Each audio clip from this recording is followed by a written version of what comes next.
guys, magandang tanghali sa inyo. On the way tayo ngayon sa Ayala kasi titingin tayo doon ng mga pwede nating magamit sa business, and syempre mag-photoshoot din tayo doon ng ating product. Kaya dala natin yung product natin dito. So yun, samahan nyo ako sa trip ko ngayong araw. Tara!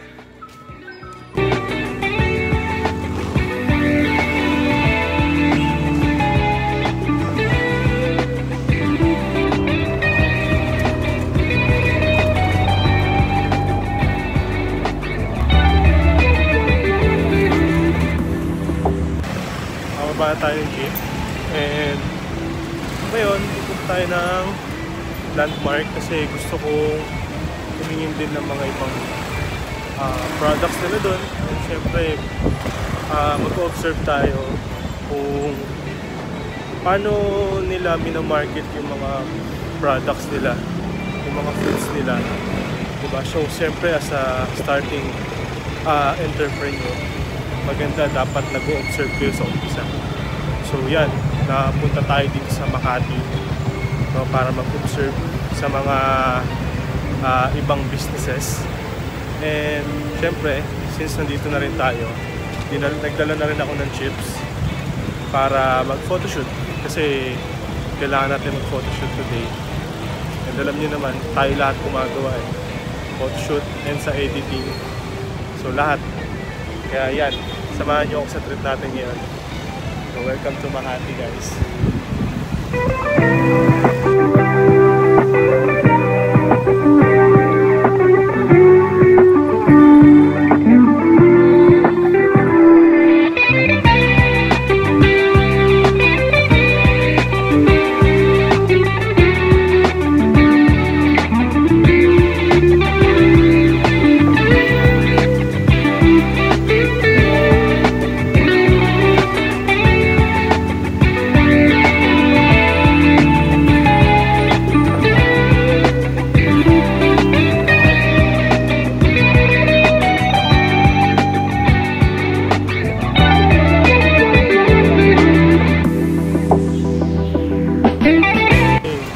Naalala ko, dito ako lagi pupunta eh.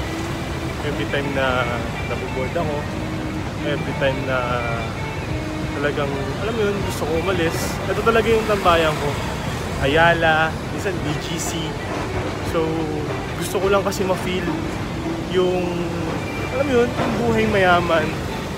Yung buhay na, kasi every time na nakakita ako ng mga yan, katulad yan, mga building, mga magagandang sasakyan, mga magagandang lugar, no? So na ano siya eh, kumbaga ang sarap sa feeling na ako mismo nandun, ako mismo sa moment na yun. And the more na nangyayari sa akin yun, the more na mas na-attract ko yung yung success. Eh ngayon nakakatuwa kasi after ilang buwan na hindi ako nakapunta rin dito, nakakatawa kasi bumalik ulit tayo for business purposes na, no? So kumbaga sarili na nating business yung purpose kung bakit tayo pupunta dito. Yan, sarap na sa feeling, guys. Kaya sana kayo rin ma-inspire din kayo sa lahat ng ginagawa niyo palagi.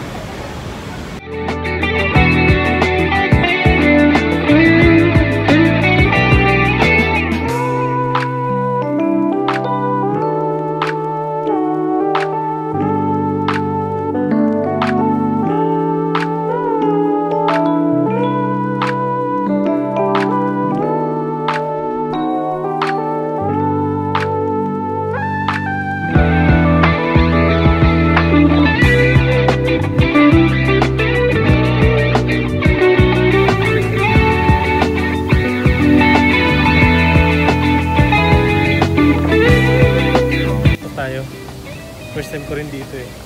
Dati ginagawa lang to eh, pero ngayon mall na siya. Ganda na ng mall, underground mall na may fountain pa dito. May Starbucks din. May Starbucks.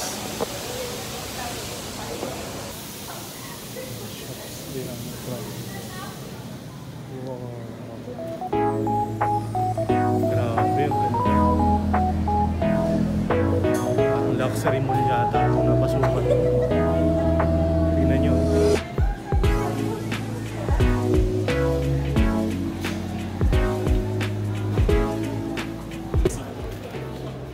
Ano to? Gawa siya sa Sa noodles din po. Yung handmade noodles. noodles. Egg noodles po yung then, nilalagyan na po siya ng flavor. Okay. 130. Yes. Ano yung mga flavor nyo? Ito? Ito po. Curry po is yung curry. Midoryo po is yung seaweed. Tapos spicy flavor po yun. Then butang po yung ano lang po, salt. Ito bagong product nyo? Sa ano lang, sa Raminagi lang po siya. Dito Okay. lang po sa store. Parang ngayon ko lang nakita eh. May ganito na pala. Okay. Ayos. Sabi, ang ganda ng chips nila dun. Gawa siya sa noodles, sa Raminagi.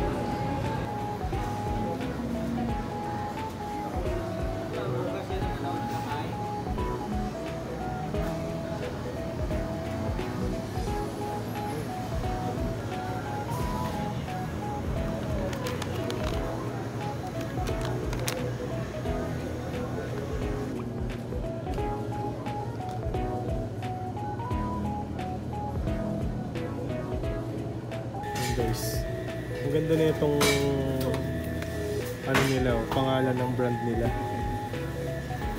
It's no brand made for consumers. Hahanapin natin yung mga chips section. Yun, ito chips section, mga normal chips.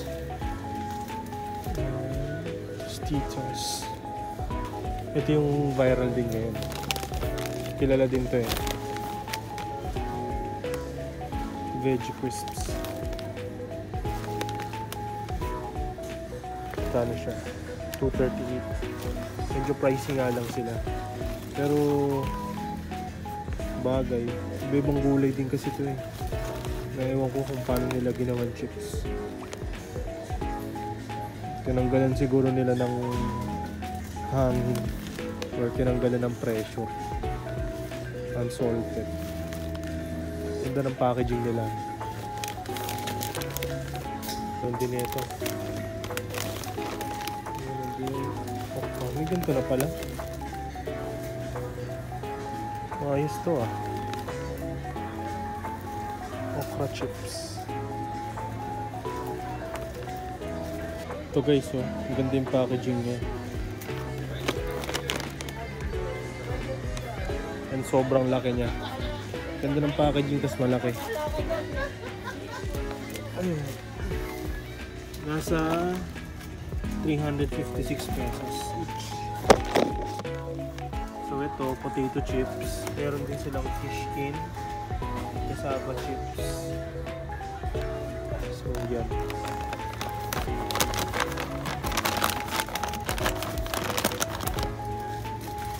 Ito rin, ang ganda rin ng packaging nila guys. Ayun. Ang maganda kasi dito is yung texture ng packaging niya.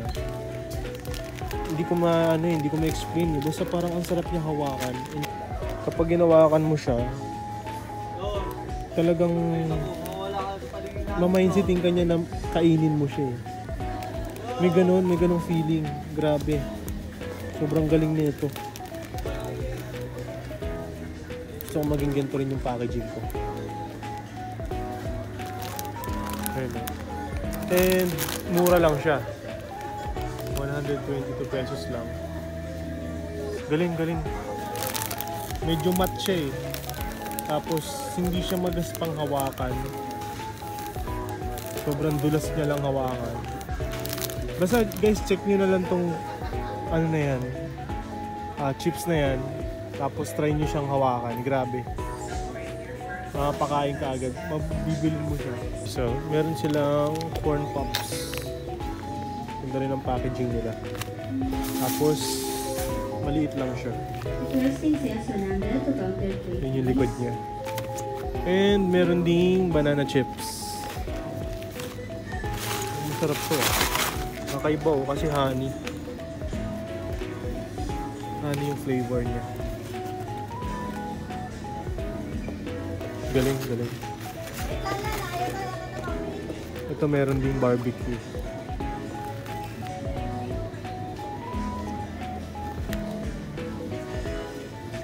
Ito may nakita pa ako dito. Mangga na ginawa nilang chichirya. Galing, diba? Pwede pala yun. Ang baba na ng calories niya. 76.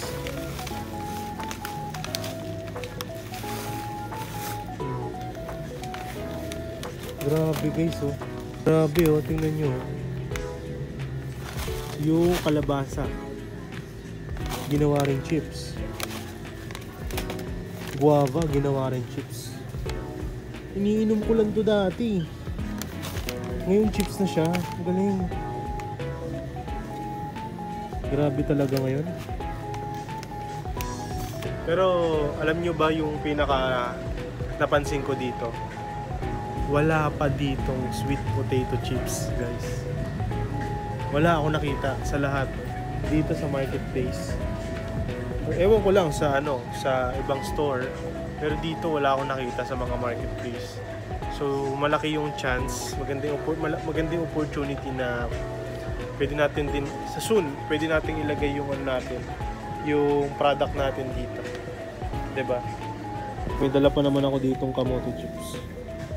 Imagine mo naka-display na yan dyan. Yeah. Pero wag muna sa ngayon, hindi pa sa ngayon kasi hindi pa maayos yung packaging natin. Kailangan matapatan natin yung mga yan. Guys, grabe. Sobrang ganda ng nakita natin ngayon. Guys, ang ganda.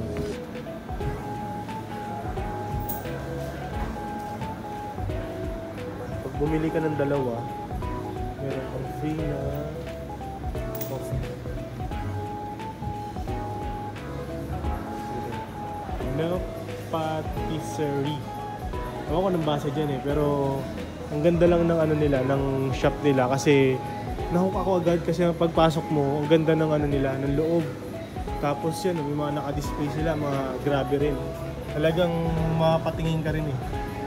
Yan, yung mga binibenta nila is from local, pero ang may-ari niya is Singaporean daw. Kasi nakausap ko rin yung isa sa mga staff. Grabe, galing. Nice. Yun ang shop nila, oh. Yung rin na store. Ayan, so yun guys, yun yung mga pinuntahan natin. Nagtingin tayo ng mga chips and tingin din tayo ng mga doon kainan, mga restaurant. Grabe, sobrang nakakabaliw. Sobrang grabe na yung nila, yung innovation nila. So syempre darating din tayo dyan, no? So ngayon nag-observe lang muna tayo para sa i-improve pa ng ating business.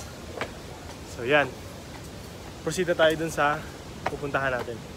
Let's go! So yung mall nila, yun yung nila, venue, yun yung mall nasa ilalim.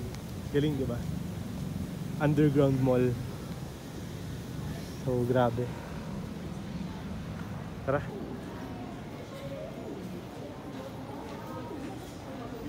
Nandito tayo sa mall. And dito na tayo sa location kung saan tayo mag-photoshoot.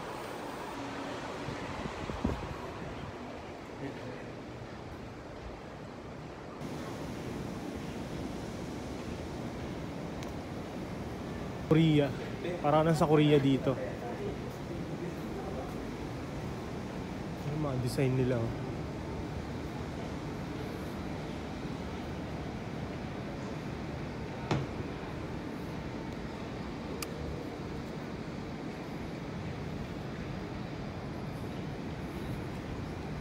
Ngayon guys, ang agenda natin ngayon is kukuhaan natin ng mga picture itong product natin kasi kailangan na natin ng bagong pang post kasi wala na tayong pang post.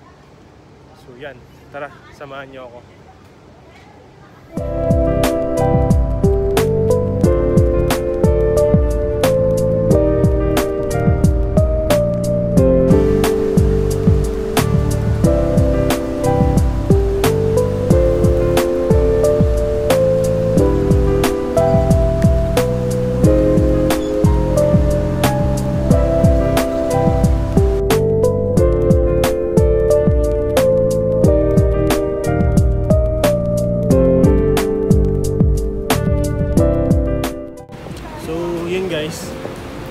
tapos na tayo sa unang session natin, which is yung pictorial. And doon naman tayo sa may pag-video. So gagawa tayo ng reels. Short reels lang naman para sa pang TikTok and pang Facebook. Okay? So yan. Tinulan na tayo dito. Nahinto tayo saglit kasi umuulan eh. Tingnan nyo. Oh, grabe oh. Grabe itong lugar na to guys. Para ka talaga nasa ibang bansa. Ito pa oh. Actually parang nasa Korea. Diba? Yun nga lang umuulan. Japan town.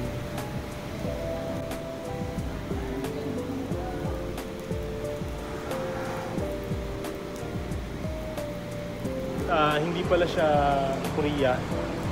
So, inano pala siya, ginawa siya na para pala siyang Japan. Kasi nabasa ko yung sign nila doon. Japan town. Kanina kasi kala ko Korea. And isa pa sa mga napansin ko dito, yung mga kainan nila, puro mga Japanese. Ayun o. Grabe o. Opo, okay lang.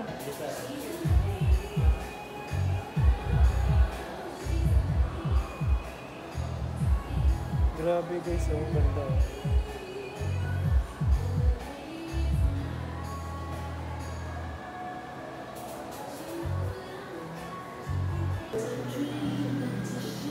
Ito yung block.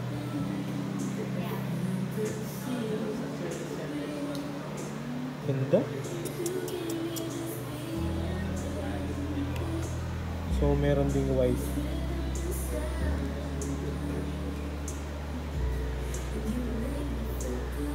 Ang maganda kasi dito guys, ay tayo di-flip na siya.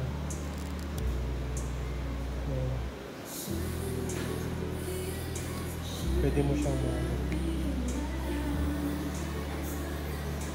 pwede mo pang pwede pang maikot.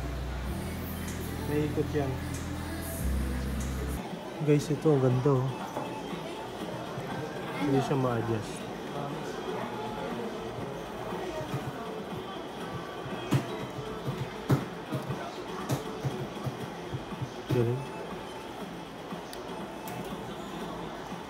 Guys, yung mga pangarap ko nandito sa harap ko. Grabe. Merong GoPro, may DJI, may mga gimbal, may mga 360. Grabe. Makakabili rin ako niyan, mga yan. Ay, nakakagigil. Grabe. Ngayon, tingin-tingin lang muna tayo. Soon, makakabili rin tayo dito. Makakabili rin tayo nito. Makakabili rin tayo nito. At makakabili tayo ng ganito. So, yan. Pati ito. Yan. Soon, babalikan ko tong video na to pag nakabili na tayo.